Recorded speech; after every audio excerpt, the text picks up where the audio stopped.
نحمده ونصلي ونسلم على رسوله الكريم اما بعد فاعوذ باللہ من الشیطان الرجیم بسم اللہ الرحمن الرحیم۔ آج ہم سورۃ البقرہ کی آیت نمبر 75 اور 76 پڑھیں گے۔ ان دونوں آیتوں میں جیسا کہ پیچھے ایک سلسلہ چل رہا ہے، بنی اسرائیل کی جو قباحتیں ہیں، بنی اسرائیل کی جو روحانی بیماریاں ہیں، ان کا ذکر اللہ تعالیٰ نے فرمایا ہے۔ تو ان دونوں آیات کے اندر بھی بنی اسرائیل کی شناعتوں کو بیان کیا گیا ہے۔ جو پہلی آیت ہے، آیت نمبر 75، اس میں قرآن مجید نے یہ ذکر کیا ہے کہ انہوں نے تورات کو سننے کے بعد اس میں تحریف کر دی، یعنی اللہ کے کلام میں تحریف کرنا یہ یہود کا طریقہ ہے، یہود کا طرز ہے۔ اور دوسرا یہ کہ حق بات کو چھپانا، حق بات کو جب ان پر واضح ہو جائے تب بھی اس کو چھپانا، یہ ان کا طریقہ رہا ہے۔ پہلے ہم ترجمہ دیکھتے ہیں۔ افتطمعون، یہ حمزہ جو ہے یہ استفہام کے لیے ہے۔ استفہام کا مطلب سوال کرنا، کیا؟ تطمعون، یہ فا حمزہ کے ساتھ ہی ہوگا۔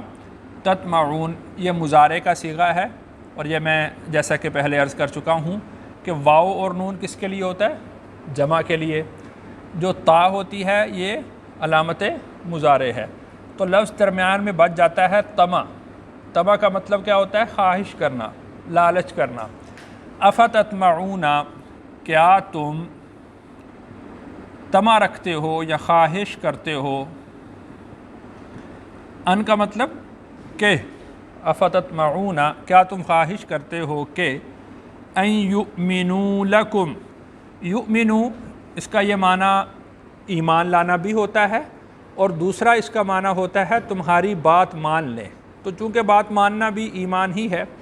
افتطمعون کیا تم خواہش کرتے ہو ان یؤمنوا کہ وہ بات مان لیں، لکم تمہاری، واو کا مطلب اور قد، یہ بات میں نے پہلے عرض کی تھی کہ قد کا جو لفظ ہوتا ہے یہ تحقیق کے لیے آتا ہے، کسی بات کو پختہ کرنے کے لیے آتا ہے، اور یہ لفظ تقریباً ماضی پر داخل ہوتا ہے اور اس کو پختہ کرتا ہے۔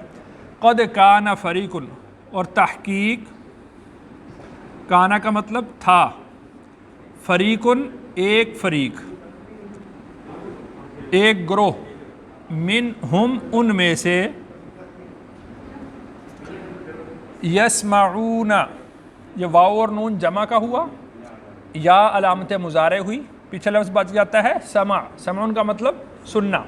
یسمعون وہ سنتے تھے، کلام اللہ، کلام کا مطلب بات، اللہ کا کلام، اللہ کا کلام۔ ثم پھر، یحرفونہ، اسی طرح آپ یحرفونہ میں واو نون جمع کا ختم کر دیں گے، یا جو ہے مضارع کی ختم کر دیں گے، تو لفظ بچ جائے گا تحریف، یعنی اس کا مطلب ہوگا حرف کو تبدیل کرنا۔ یحرفونہ پھر وہ تحریف کرتے تھے،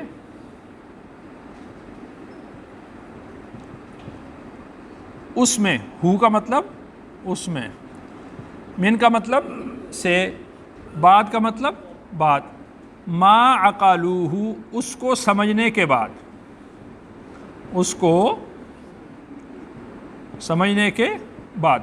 عقلوہ میں دیکھیں کہ واو جو ہے یہ جمع کا آ گیا، تو عقل کا مطلب سمجھنا، من بعد ما عقلوہ واو کا مطلب اور، ہم کا مطلب وہ، یعلمون واو نون جمع کا اور یا ختم کریں تو علم ہے، مطلب جانتے تھے، حالانکہ وہ جانتے تھے۔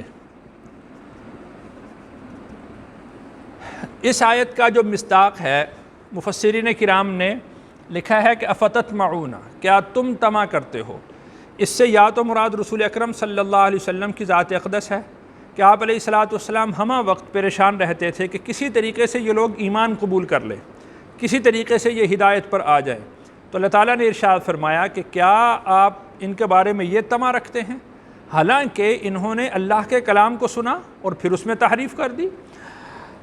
دوسرا اس کا مطلب یہ ہے کہ فتطمعون سے اہل ایمان مراد ہیں، کہ صحابہ کرام بھی ان کو دعوت دیا کرتے تھے، ان کو دین کی طرف بلاتے تھے، دین کی اچھائی ان کو بتاتے تھے، اور طمع رکھتے تھے کہ کسی طریقہ سے یہ مسلمان ہو جائیں، کسی طریقہ سے یہ مومن ہو جائیں۔ تو ان لوگوں سے اللہ نے خطاب فرمایا کہ کیا تم یہ خواہش رکھتے ہو کہ تمہاری بات مان لیں؟ تو اگر اس سے مراد رسول اللہ صلی اللہ علیہ وسلم ہوں تو اس کا مطلب یہ ہوگا کہ کیا آپ یہ خواہش رکھتے ہیں کہ یہ آپ پر ایمان لے آئیں، اور اگر اس سے مراد صحابہ کرام ہوں تو اس کا مطلب یہ ہوگا کہ کیا تم خواہش رکھتے ہو کہ وہ تمہاری بات مان لیں اور ایمان لے آئیں۔ وَقَدْ كَانَ فَرِيقٌ مِّنْهُمْ يَسْمَعُونَ كَلَامَ اللَّهِ، یہ واقعہ ہم پہلے تفصیل سے پڑھ چکے ہیں کہ بنی اسرائیل حضرت موسیٰ علیہ السلام کے جب کوہ طور پر گئے تو انہوں نے کہا کہ ہم اللہ کی بات سننا چاہتے ہیں، اللہ کا کلام سننا چاہتے ہیں۔ تو اللہ تعالیٰ نے ان سے فرمایا، یعنی جو انہوں نے کہا تھا، تو اللہ تعالیٰ نے ان کو بطور سزا کے یہ بات، یعنی ایک تو ان کو سزا بھی ملی تھی، اور پھر اللہ تعالیٰ نے ان کو اپنا کلام بھی سنایا تھا۔ یعنی اس سے سزا ملنے سے پہلے جب موسیٰ علیہ السلام کوہ طور پر گئے تو اللہ تعالیٰ سے حضرت موسیٰ علیہ السلام نے دعا کی کہ یا اللہ یہ لوگ ہیں، یہ آپ کا کلام سننا چاہتے ہیں۔ ایک بادل اترا، اس میں حضرت موسیٰ علیہ السلام آسمان پر چلے گئے، پھر اللہ کا کلام ان لوگوں نے سنا۔ پھر موسیٰ علیہ السلام واپس آئے اور ان سے پوچھا کہ کیا تم نے اللہ کا کلام سنا؟ تو انہوں نے کہا کہ لن نؤمن لک حتی نری اللہ جہرۃ، یہ پھر اس کے بعد ان کو سزا ملی تھی۔ تو ان لوگوں نے اللہ کے کلام کو سنا تھا، پھر جب واپس آئے اور وہ 70 لوگ اپنی قوم میں آئے تو قوم نے ان سے پوچھا ہاں بھئی تم نے کلام اللہ کا سنا؟ کہا کہ ہاں ہم نے اللہ کا کلام سنا۔ اللہ تعالیٰ یہ فرماتے ہیں کہ اگر تم اس پر عمل کرنا چاہتے ہو تو کر لو، اور اگر عمل نہیں کرنا چاہتے تب بھی خیر ہے۔ یہ بات بھی انہوں نے کہہ دی۔ تو یہ اللہ تعالیٰ نے فرمایا ثم یحرفونہ من بعد ما عقلوہ، اس کلام کو سننے کے بعد، اس کو سمجھنے کے بعد انہوں نے اس میں کیا کر دی؟ تحریف کر دی، حالانکہ اللہ تعالیٰ نے تو یہ نہیں فرمایا تھا۔ اور دوسرے طریقے سے بھی انہوں نے تحریف کی، لفظی تحریف بھی یوں کی کہ رسول اللہ صلی اللہ علیہ وسلم کے جو اوصاف تورات میں بیان کیے گئے تھے انہوں نے ان اوصاف کو بدل دیا۔ آپ علیہ السلام کی جسامت، آپ کے چہرے کے رنگ مبارک، آپ کی زلفوں کا یعنی جو ڈھال ہے، ان کو اللہ تعالیٰ نے ہر چیز کو بیان کیا، تو انہوں نے اس میں تحریف کر دی اور اس کو انہوں نے بدل دیا، تو یہی تحریف ہے۔ تو لفظی تحریف بھی انہوں نے کی اور معنوی تحریف بھی کی۔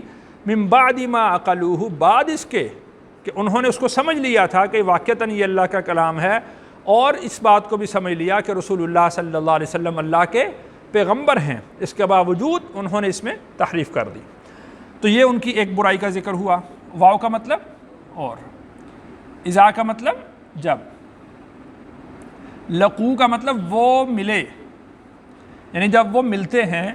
الذین آمنوا، ان لوگوں سے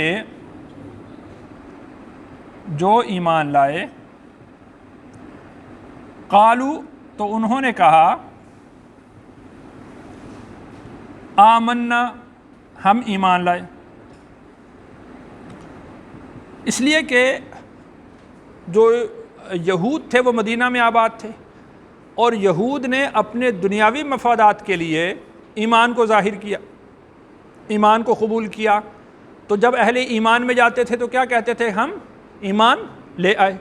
اور جب اہل ایمان میں بیٹھے ہوتے تھے اور پھر ان کو وہ سچی سچی بات بتا دیتے تھے کہ بھئی تورات میں لکھا ہوا ہے کہ آپ صلی اللہ علیہ وسلم آخری نبی ہوں گے، آپ کے اوصاف یہ ہیں، آپ یہاں پر پیدا ہوں گے اور اس طرح نبوت ہوگی، وہ ساری بات ان کو بتا دیتے تھے۔ اور پھر جب یہ لوگ یہاں سے اٹھ کر دوبارہ اپنے یہود میں جاتے تھے تو وہاں شیخی بکھارتے تھے، اور بھئی ہم نے تو ان کو ایسے بدھو بنایا، ہم نے ان کو ایسے کہہ دیا کہ تورات میں لکھا ہوا ہے، حقیقت میں بھی لکھا ہوتا تھا۔ وہ کہتے تھے ہم نے تو ان کو بے وقوف بنانے کے لیے یہ باتیں کیں۔ اس کو اللہ تعالیٰ نے یہاں پر ذکر کیا۔ قالوا آمنا، تو انہوں نے کہا کہ ہم ایمان لائے۔ واو کا مطلب اور، اذا کا مطلب جب، خلا کا مطلب تنہا ہوئے، خلوت کی، خلا کا مطلب خلوت سے ہے یعنی تنہا ہوئے۔ بعضهم الی بعض، ایک دوسرے سے، جب انہوں نے خلوت کی ایک دوسرے سے، یعنی یہ جو منافق اہل ایمان سے اٹھ کر دوبارہ یہود میں گئے تو خلوت ہو گئی۔ قالوا، تو انہوں نے کہا، یہ وہ لوگ ہیں جو پکے یہودی ہیں، منافق نہیں۔ تو انہوں نے جا کر وہاں پر شیخی بگاڑی کہ بھی ہم نے ان کو بدھو بنایا، ہم نے ان کو پاگل بنایا، بے وقوف بنایا، ہم نے اوصاف بیان کیے۔ تو ان لوگوں نے کہا، جو وہاں پر جو پکے یہودی تھے، جو منافق نہیں تھے، انہوں نے کہا آتو، حمزہ کا مطلب کیا، یہ استفہام کے لیے ہے، تحدثون، تم بیان کرتے ہو، ہم کا مطلب ان سے، یعنی جو کچھ تورات میں لکھا ہوا ہے تم ان سے بیان کر دیتے ہو، بما فتح اللہ علیکم، بما کا مطلب اس چیز کو، فتح جو کھولی، اللہ نے، علیکم تم پر، یعنی جو علوم و معارف، جو حقائق اللہ نے تم پر کھولے ہیں، کیا تم ان سے جا کر بیان کر دیتے ہو؟ لیحاجوکم، تاکہ وہ حجت پکڑیں۔ اس کا ایک معنی یہ ہے، اس کا ایک معنی یہ بھی کیا گیا ہے تاکہ وہ تمہیں جھوٹا قرار دیں، تاکہ تمہیں وہ جھوٹا قرار دیں۔ لیحاجوکم بہ، اس کے ساتھ، عندہ کا مطلب پاس، ربکم تمہارے رب، یعنی تم نے جا کر کہہ دیا کہ قرآن میں اللہ نے، تورات میں اللہ نے یہ بیان کیا ہے، اب کل قیامت کا دن جب ہوگا تو اہل ایمان یا رسول اللہ صلی اللہ علیہ وسلم اللہ کے سامنے کہیں گے کہ یہ وہی لوگ ہیں جو آ کر ہمیں بتایا کرتے تھے کہ ان کے پاس تورات میں یہ بات لکھی ہوئی ہے، اور باوجود یہ کہ ان کے پاس لکھی ہوئی چیز موجود تھی تورات میں، تو یہ تو پھر بھی ایمان نہیں لائے، تو وہ ان کی شرمندگی میں اضافہ ہوگا۔ تو وہ ان کو کہہ رہے ہیں اتحدثونہم بما فتح اللہ علیکم بما فتح اللہ علیکم لیحاجوکم بہ، کیا تم ان کو بیان کر دیتے ہو، کیا تم ان کو بتا دیتے ہو تاکہ وہ اس کے ذریعے سے تمہیں جھوٹا قرار دیں، یا اس کے ذریعے سے تمہارے خلاف حجت پکڑیں، یعنی کل قیامت کو ان کے خلاف یہ حجت ہوگی۔ تو وہ ان کو سمجھا رہے ہیں کہ حق بات کو کس طرح چھپانا ہے، حق بات کو کس طرح سے دبا دینا ہے، حق بات کو بیان نہیں کرنا، اس لیے کہ جو یہود تھے ان میں سے کچھ لوگ انصاف پسند تھے، تو لوگ ان کی بات کو مانتے تھے، جب یہ بیان کرتے تھے وہ کہتے تھے ہاں بالکل ہم تمہیں بیان کرتے ہیں، وہ کہتے تھے ہاں ہاں انہوں نے ہمیں پہلے سے بیان کر دیا۔ تو اس سے ان کو یہ خطرہ تھا کہ کہیں ایسا نہ ہو کہ ہمارے لوگ بھی مسلمان ہونا شروع ہو جائیں۔ افلا تعقلون، حمزہ کا مطلب استفہام کا ہے، سوال، کیا، لا تعقلون، نہیں تم سمجھتے، تم سمجھتے نہیں، یعنی کیا تم سمجھتے نہیں ہو کہ جب حق بات لکھی ہوئی ہے، حق بات کو بیان کر دیا گیا ہے، تم پھر اس کو چھپاتے ہو، اور حق بات بھی ایسی ہے کہ جس کے ماننے میں تمہیں کوئی نقصان نہیں، ہاں البتہ یہ ہے کہ اگر تم اس کو چھپاتے ہو تو اس کے ذریعے سے تمہیں نقصان ہوگا کہ کل قیامت کو اللہ کے سامنے جب تم حاضر ہو جاؤ گے تو تمہیں اس سے شرمندگی اٹھانا پڑے گی۔ اللہ تعالیٰ سے دعا ہے اللہ تعالیٰ مجھے اور آپ کو قرآن کا فہم نصیب فرمائے۔